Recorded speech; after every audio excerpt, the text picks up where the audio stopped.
Gepli Azatlyk Radiosu. Akşamınız hayırlı bolsun hormatly radio dinleyijiler. Şu 2016-njy ýylyň 27-nji ýanwary hepdeniň çarşembe güni. Habarlar gündeligimizi Praga'daki studiýadan men Gözel alyp barýaryn. Şuňky programmamyzda Birleşen Ştatlarda ýerleşen adam hukuklaryny goraýjy Freedom House guramasy 2015-nji ýylyň soňky 10 ýyllykda dünýä derejesinde azatlyk üçin iň agyr ýyl bolandygyny aýdýar. In Central Asia, we have Turkmenistan and Uzbekistan, which are ranked among the worst of the worst countries in freedom in the world. Adam hukuklaryny goraýjy Human Rights Watch guramasy öz täze hatabatynda Türkmenistanyň dünýä ýüzünde adam hukuklaryny iň gödek tepeleýän ýurtlaryň biridigini belleýär. Türkmenistanyň alternativ täzelikleri adly gurama tutsaglykdaky jurnalist Sapar Mehmet Nipeskuleýewiň doglan gününe gabatlap ýörite kampaniýa başlady. Kampaniýanyň maksady Sapar Mehmet Nipeskuleýewiň upaly barady, halkary guramalary ýene bir gezek ýatlatmak. Transparency International guramasy Türkmenistanyň Özbegistan we Owganistan bilen bilelikde dünýäniň iň korrumpirlenen ýurtlarydygyny aýdýar. Şu gün biz bu we beýleki temalarda jekmejek durup geçer programmamyzyň esasy bölümine başlamazdan ozal täzelikler bilen tanyş bolun. Iranyň prezidenti Hassan Rouhani öz ýurdunyň Birleşen Ştatlar bilen gatnaşyklarynyň has gowy bolmalydygyny ema Washingtonyň Tehran bilen gatnaşygyny düşmançylyga öwrenligini aýtdy. Iranyň we Birleşen Ştatlaryň dostlukly gatnaşykda bolmagy mümkindi, ema munyň açary Tehranyň elinde däl de Washingtonyň elinde dedi Rouhani 27-nji ýanwarda Rimde metbuat konferensiýasynda aýtdy. Rouhani Italiýa diýen saparyndan soň 27-nji ýanwarda Fransiýa barar. Iranyň dünýäniň iň täsirli ýurtlary bilen geçen ýylda baglaşan ulalaşygynyň esasynda 16-njy ýanwarda halkara sanksiýalarynyň ýatyrylmagynyň soň Tehran daşary ýurt maýy goýumlaryny gözleýär. Rouhanyň bu sapary Iranyň prezidentiniň 20 ýylyň dowamında Ýewropa edýän ilkinji saparydyr. Birleşen Ştatlarda ýerleşen adam hukuklaryny goraýjy Freedom House guramasy 2015-nji ýylyň soňky 10 ýyllykda dünýä derejesinde azatlyk üçin iň agyr ýyl bolandygyny aýdýar. Täze hatabatda ortaýan Hitaýyň we beýleki awtoritar rejimleriň sosial narazylygyny döremeginden gorkup başga pikirlerige basyş edýändikleri aýdyldy. 27-nji ýanwarda ýaralylan hatabatda Türkmenistany, Özbegistany, Irany, Täjikistany, Azerbaýjany we Belarusiýa yaramaz baha berildi. Türkmenistan we Özbegistan ýene 10 ýurt bilen bilelikde syýasy hukuklaryň we raýat azatlyklarynyň berjay edilşi boýunça dünýäde iň erbedinden erbet diýilip hatabatda baha berilen topora ýerýär. Birleşen Milletler Guramasy Owganistanda mätäçlik çeken millionlarça adama niýetlenen insanperwer kömek üçin $393 million möçberde pul ýygnamak barada çağırış etdi. Birleşen Milletler Guramasynyň Owganistanda insanperwer koordinatory Mark Bowden we ýurduň baş ýerine ýetiriji ýolbaşçysy Abdulla çağırış bilen 27-nji ýanwarda milli telewizionyada çykyş etdiler. Abdulla Owganistanyň insanperwer kömegini bermek boýunça 2016-njy ýylyň planynyň adygy we beýleki zerur zatlara mätäç millionlarça adama niýetlenýänligini aýtdy. Abdulla ýurduň mätäç ýylatyna kömek bermek üçin donor ýurtlarynyň hem uzalky ýyllarda beren wagdalaryny berjay etmegine umyt baglady. Owganistan dünýäniň iň garyp ýurtlarynyň biri bolup ýer titreme, suw joşguny ýaly tebigi betbakçylyklary hem duçar bolýar. Şeýle ýagdaýlar adamlary öz öýlerinden göçüp gitmäge we açlyga mejbur edýär. Terrorçylyk konfliktleri we köpçülikli migrasiýa bilen bagly gorkularyň güýçlenmegi dünýäniň ençeme böleklerinde adam hukuklarynyň ýagdaýynyň has agyrlaşmagyna getirdi diýilip adam hukuklaryny goraýjy Human Rights Watch guramasynyň hatabatynda aýdylýar. Terrorçylykly hüjümler we köpçülikliň bozgunluk günbatary hökümetlerini adam hukuklaryny goldamakda iýza serpikdirdi diýip Human Rights Watch guramasynyň ýerine ýetiriji müdiri Kenneth Ross guramanyň 2016-njy ýyl boýunça hatabatynda bellidi. 27-nji ýanwarda çap bolan 650 sahypalyk hatabatda dünýäniň 90 ýurdunda adam hukuklarynyň ýagdaýyna baha berilýär. Finlandiya we Orsiýet özara serhedinde hyzmatdaşlygy güýçlendirmek barada ılalaşdylar. Serhetden Ýewropa Birleşigine geçen migrantlaryň sany gitdigiçe köpelýär. Finlandiýanyň içeri işler ministri Petteri Orpo bu arada 27 ýanwarda eden çykyşynda aýtdy. Finlandiýanyň we Orsiýetiň arasyndaky 1340 kilometrlik serhet Ýewropa Birleşiginiň syýahatçylygy üçin erkin Schengen giňişligine girilgedir. Emma Orpo bu mesele Finlandiýanyň we Orsiýetiň arasynda iki taraplyň esasda çemeleşilýänligini bellädi. Litvanyň paýtagty Vilniusda 1991-nji ýylda ýurdun garaşsyz bolmagy ugrundaky hereketiniň Sowet häkimetleri tarapyndan basylyp ýatyrylymagyna degişli suwt diňlenşigi başlandy. Aýplanýanlar Gennady Ivanov we Yuri Mel 27-nji ýanwarda Vilniusyň suwt jaýyna eltildi. 2015-nji ýylyň awgust aýynda Litwa, Orsiýetiň, Belarusyň we Ukrainanyň 66 raýatyny 1991-nji ýylda 13 adamyň ölümi bilen baglylykda uruş jenaýetinde we adamzada garşy jenaýetde aýplap suud etdi. 1991-nji ýylyň 13-nji ýanwarynda Sowet goşunynyň Vilniusyň telewizion diňine hüjüm etmeginiň netijesinde 1000-den gowrak adam yaralandy. Hormatly radio dinleýijiler, siz täzelikler bilen tanış bolduňuz. Gepleýär Azatlyk radiosy. Habarlar gündeligimizde başlaýar. Birleşen Ştatlarda ýerleşen Freedom House guramasy 2015-nji ýylyň soňky 10 ýylykda dünýä derejesinde azatlyk üçin iň agyr ýyl bolandygyny aýdýar. Täze hatawatda Orsiýetiň Hytaýyň we beýlek awtoritar rejimleriň sosial narazylygyny döremeginden gorkup başga pikirlerige batyş edýänligini aýtdy. Hatawatda berilen jekmejek maglumatlary kärdeşim Ýoşan Anugurwandan diňlädi. Dünya boýunça adam hukuklaryna gözegçilik edýän halkara uguramasynyň pikirine görä, soňky 10 ýylyň hiç birine global azatlygyň derejesi 2015-nji ýyldaky ýaly aşağı gaýtmany. Düýü Birleşen Ştatlarda ýerleşen Freedom House ýagny azatlyk uyguramasy geçen ýylyň dowamyny dünýäniň 72 ýurdunda azatlygyň derejesi aşağı gaçdy we diňe 43 ýurtda ýokarlandy diýär. Täze hasawatyň esasy gelen netijesine görä, sosial golgolaňlaryň turmagyndan edilýän gorku Orsiýeti, Hytaý we beýleki awtoritar rejimleri başga pikirlere has ýoly çemeleşmägi we olar has aşak basmagy terdi. Täze hasawatda Türkmenistan bilen Özbegistany aýratyn ün süýerler we olar dünýäniň syýasy hemde raýat azatlyklary boýunça iň erbet ýurtlarynyň oňlygyna girýär. In Central Asia, we have Turkmenistan and Uzbekistan, which are ranked among the worst of the worst countries. Merkezi Aziýada Türkmenistany we Özbegistan azatlygyň derejesi boýunça ýamany diýilýän ýurtlaryň arasynda orun berildi. Bu olaryň tutuş dünýäde iň pes baha alan ýurtlaryň oňlygyna girýänligini görkezýär. Which means the 10 countries that have the worst score in the entire world. Dip Freedom House ýagny azatlyk uyguramasynyň barlyk gözegçilik direktori Jennifer Dunham azatlyk radiosyna aýtdy. Azatlyk uyguramasynyň hasabatyny bellenilmegine görä bu global azatlygyň tapgyr 10 ýyl tutuşlugyna aşak düşmesi bolup durýar. Bu ýylla kaşaklama bir näçe faktoryň şol sany Siriýada, Irakda, Awganistanda we beýleki ýerlerde dowam edýän konfliktleriň netijesi boldy diýip Jennifer Dunham aýdýar. Ol bu ýurtlardaky insan perwerçilik krizisiniň diňe bir ýitileşmeýänligini, eýsem görülmedik möçberde bosgunçylyk döredýänligini, terror toparlarynyň güýçlenmegine we guramaçylykly hüjümlerine hem ýol açýanlygyny sözüne goşdy.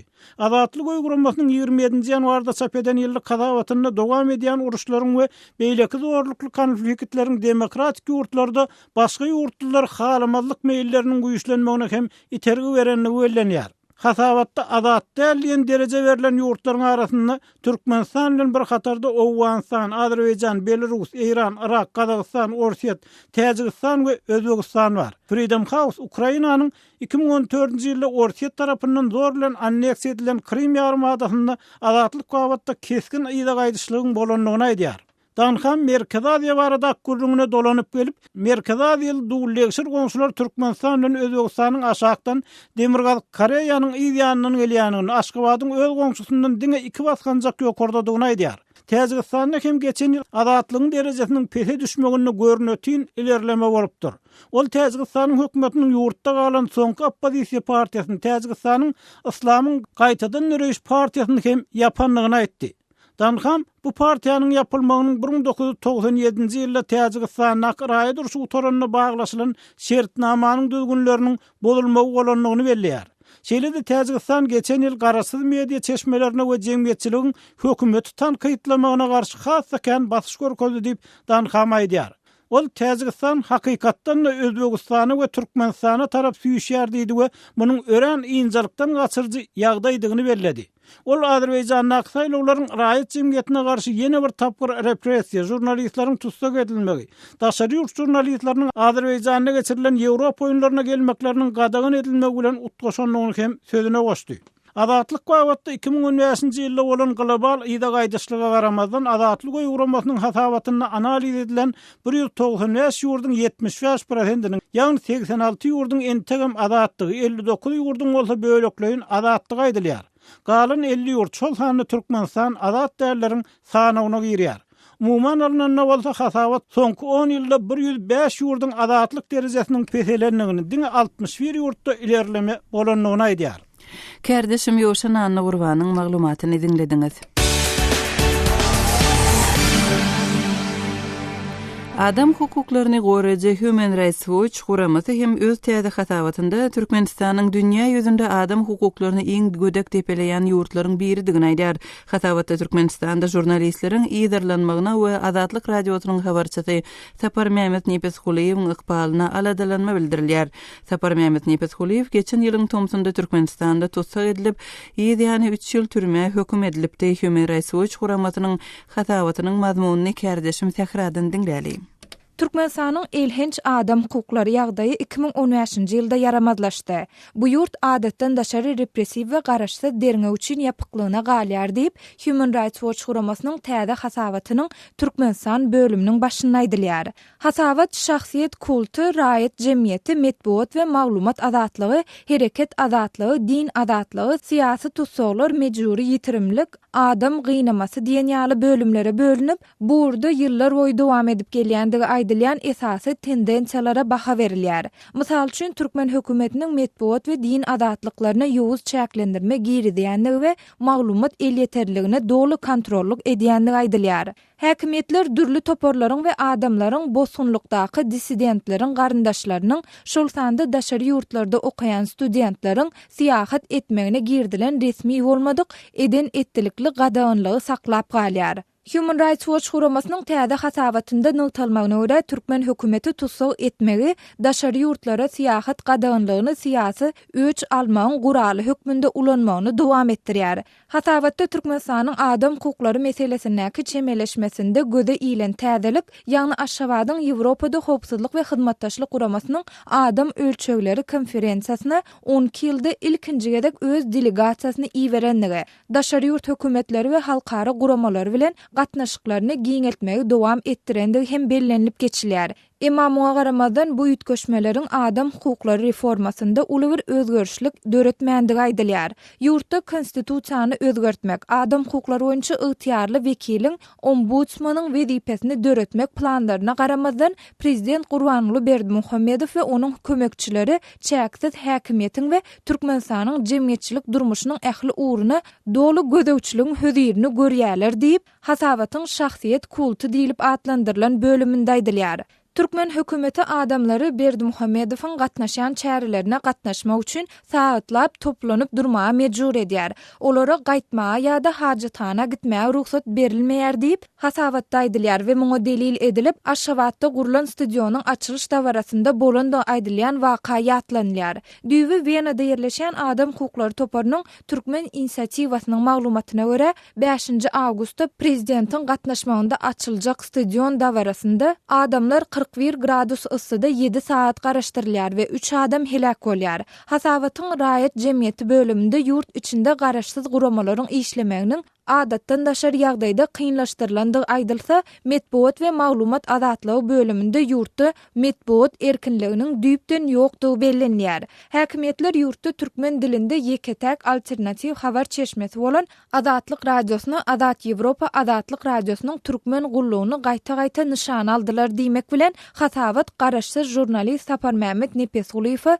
ýyl ketilişini mysal getirýär. Şeýle-de hasabatda Türkmenistanyň 2015-nji ýylda Azatlyk radiosynyň ýeni 3 habarçysyny işini togtatmaga mejbur edendigi aýdylýar. Hasabatyň hereket azatlygy bölüminde häkimetleriň tanymal açynas Gelli Kärizowyň ýurtdan çykmagyna ahyry ruhsat berendigi, emma bosgunlukda ýaşaýan ozalky siýasatçynyň gyzy Aýjemal Rejepowanyň öz iki çağası bilen ömürlük siyahat gadağınlığına sezevar edilşi ve beylekler barada maglumat berilýär. Hasabatyň siýasy tutsagları mejburi ýitirimligi we adam gynalmasyna bagşlanan bölüminde siýasy matlaply aýplamalar esasında türme basylana meňdeýän onlarça adamyň türmedäki ykbaly barada olaryň maşgala agzalaryna hiç bir maglumatyň berilmeýändigi bellenýär. 2008-nji ýylda Norwegiýadan dolanyp gelende tutsag edilen siýasy dissident Gulgeldi Niyazow bolsa henidem türmede we oňa ýüklenen aýplamalardan hatda maşgalasy hem habarsa diýip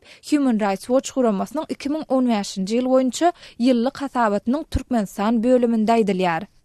Kardeşim Sahranyň maglumatyny dinlediňiz.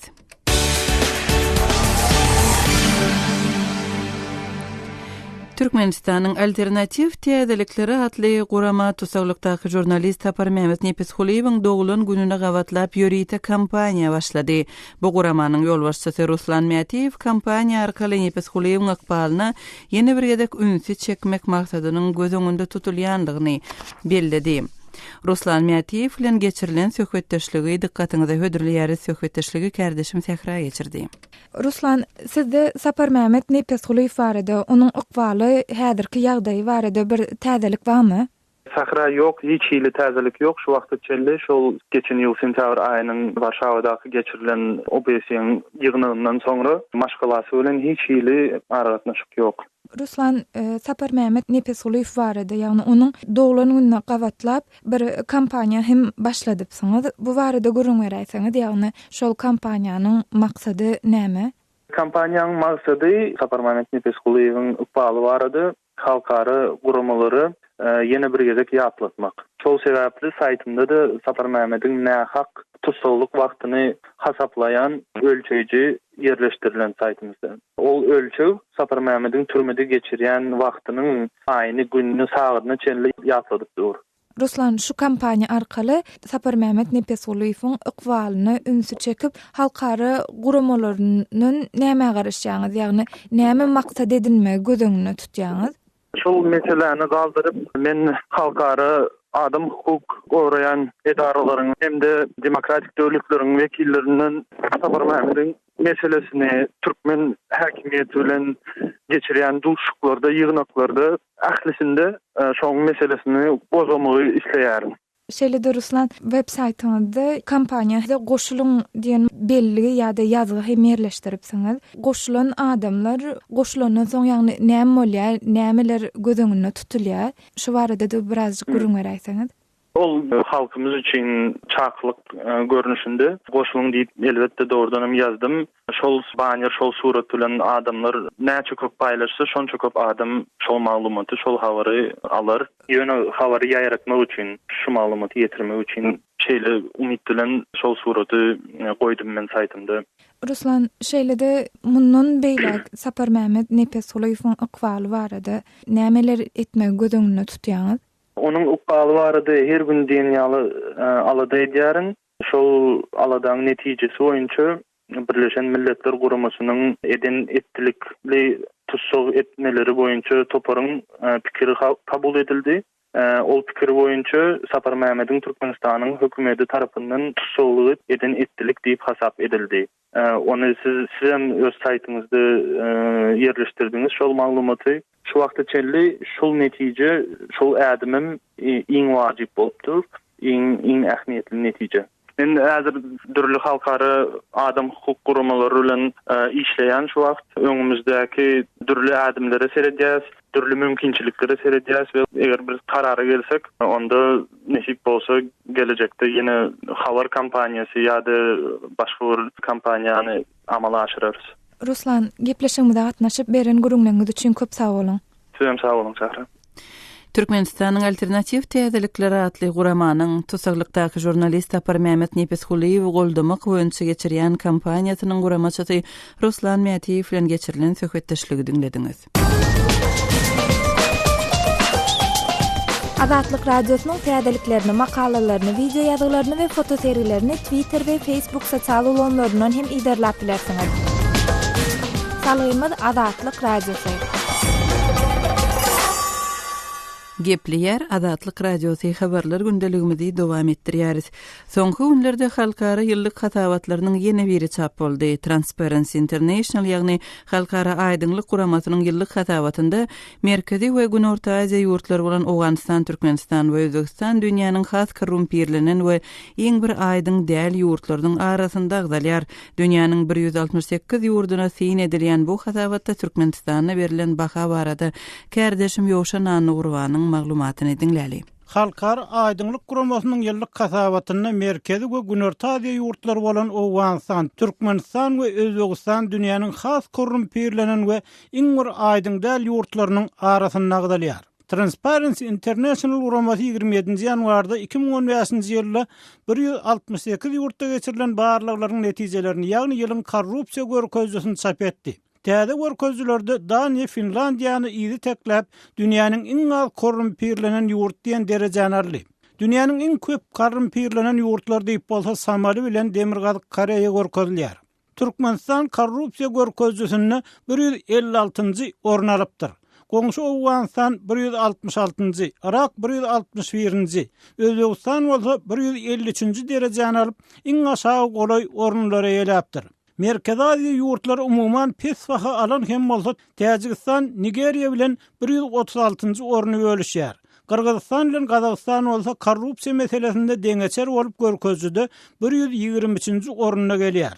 Merkezi Aziýa ýurtlarynyň 5-si hem korrupsiýa indeksiniň aşağı bölegine diýip Transparency International guramasynyň regional koordinatory Svetlana Savitskaya Azatlyk Radiosyna aýtdy. They are all at the bottom of the CPI table, which is a signal that corruption is... Berlin bahalaryň pesligi korrupsiýanyň giň ýaýranlygyny, çün kök uranlygyny we Merkezi Aziýada izgidir häsiýete geçenligini aňladýar. It's deeply engraved and it has systemic nature. Diýip olaytdy. Savitskaýanyň tasdiklamagyna görä 2012-nji ýyldan bäri Merkezi Aziýa ýurtlarynyň hiç birine korrupsiýanyň azalmagyna uly bir özgörüşlik bolmady we tutuş sebäpde korrupsiýaga garşy görüş durgunlygyna galýar. I would call it stagnation all over the region, but also Ol Orsiýet, Ukraina, Moldova, Ermenistan, Azerbaýjan ýaly Ozalky Sowet ýurtlarynyň hem bir toporuny ýagdaýyň şol bir meňdeş bolup galýanyny aýtdy. Egerde Ukrainada korrupsiýaga garşy geçirilen reformalara sin edilse, ol ýerde kanundat edilmeýänligini görse bolýar diýip Savitskaya sözüniň üstüne goşdy. and political will is pretty weak. Siyasi erkislik ören goşak hökümet korrupsiýa garşy çäre görmekde beýle bir döwlet alyp görünmeýär. The government doesn't demonstrate that they are so committed to perform well on anti-corruption. Şeýlede Savitskaya soňky ýyllarda Orsiýetde hökümet korrupsiýa garşy söwüşi güýçlendirýänligini jar edenen bolsa, korrupsiýa garşy görülýän çärelerde hiç bir oňuýun özgörüşlik görmeýänliklerini aýdýar. We don't see any changes, positive changes in the country so far. Rus häkimetleri raýat jemgyýetiniň hereket giňişligini daraltmagy dowam etdirdiler. Olar hökümetden aýry guramalara şol sanda Transparency International guramasynyň Orsiýetdäki işine basyş görkezýärler.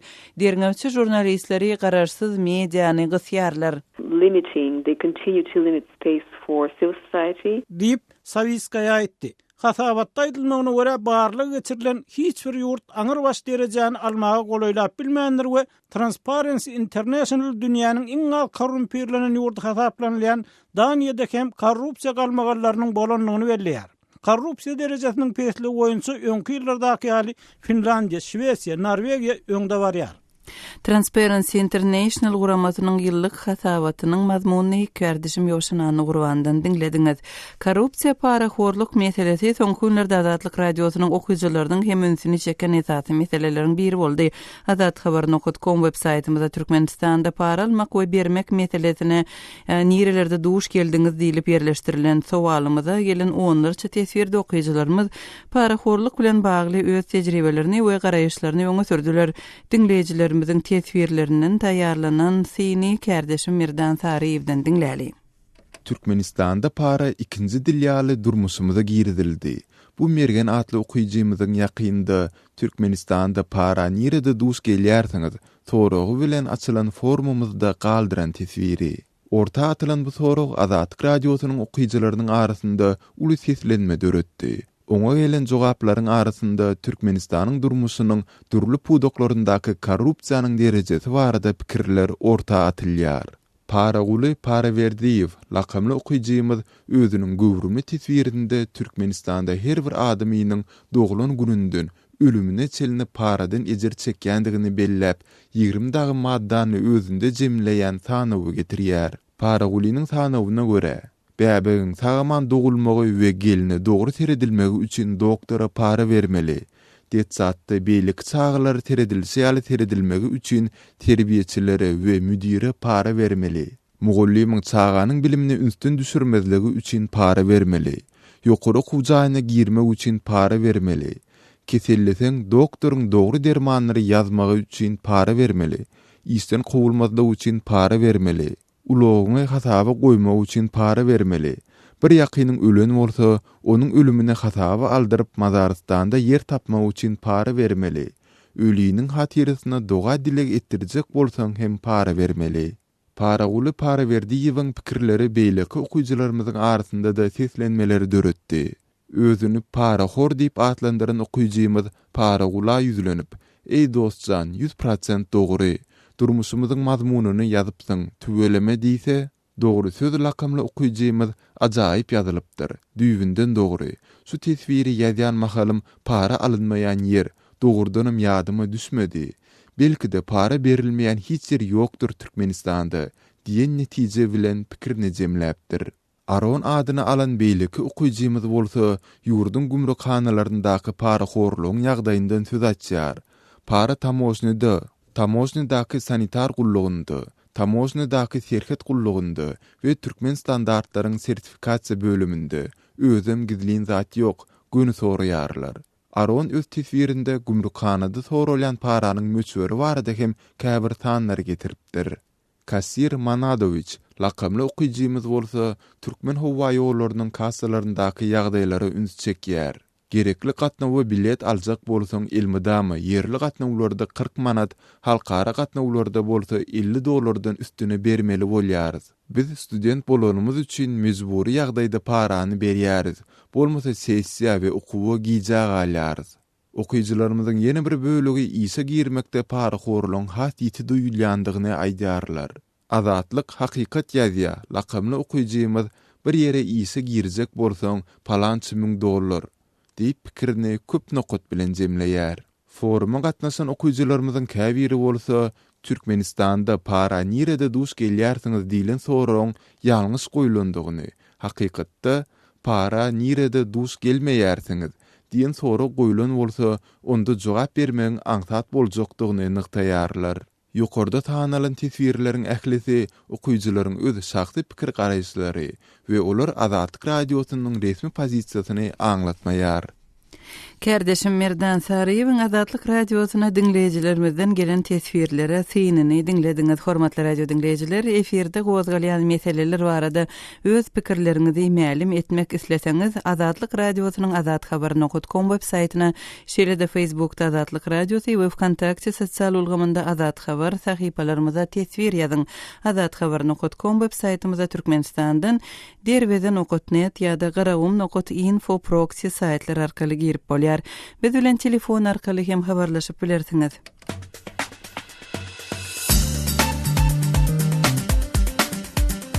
Hormatly radio dinleýijiler, Azatlyk radiosy bilen telefon arkaly habarlaşmak isleseňiz biziň Moskvadaky telefon nomerimize jaň edin.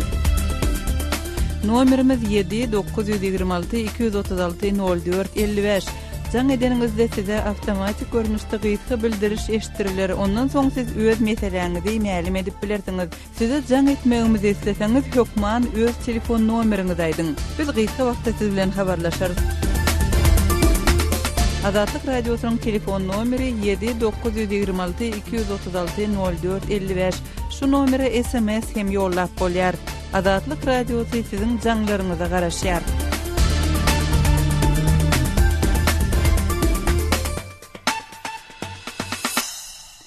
Hormatly radio dinleyijiler, şunun bilen yarım saatlyk habarlar gündeligimizin şuňky sanyny jemleýäris. Sağlary kesmeden soň gepleşigimizi ýazgy görnüşinde dinläp bilersiňiz. Azatlyk radiosynyň efir tolkunlarynda galyň.